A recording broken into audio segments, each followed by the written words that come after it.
In Genesis 2:8, we learn about our ninth way to stand for wellness, nature.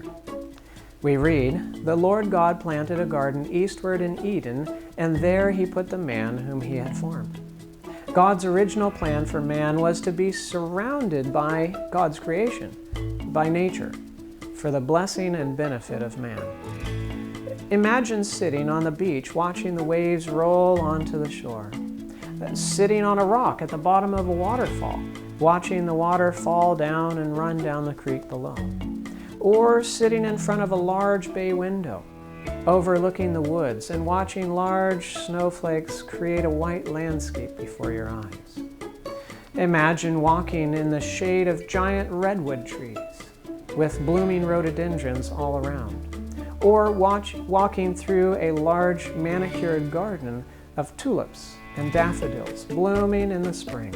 Simply imagining these scenes brings us rest. Being in them does as well. You may have not noticed, but your muscles relaxed, your heart rate decreased, your blood pressure reduced, your production of stress hormones like cortisol decreased, and the production of natural opiates increased, all because of thinking about being in nature. And that happens even more so by being in nature. Nature has many healing effects upon the body and is an important component to include in your health program. Perhaps you don't live near a forest or a beach. Well, what can you do? You can buy houseplants to care for inside your home. Even this adds to the positive effects of nature.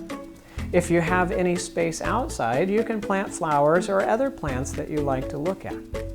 You can visit city parks that may be in your area. You can talk with your boss at work about including more plants in the work environment. Research shows that employee satisfaction and efficiency increase when there is more access to nature in the work environment, whether that be plants in the building, more natural light, access to windows with a natural scene outside, or open green spaces that are accessible. Nature not only offers benefits from a physical standpoint, it is also good for the mind. As the dwellers of Eden learned from nature's pages, as Moses discerned God's handwriting on the Arabian plains and mountains, and the child Jesus on the hillside of Nazareth, so the children of today may learn of him. The unseen is illustrated by the seen. Spend time in nature. As you do so, think of the Creator of the beauty that you see. Ask God to teach you from His creation. See His love in branch and blade and bud, and rest in the arms of the one who loved you enough to make such beauty for your enjoyment. God bless you abundantly as you learn to stand for wellness.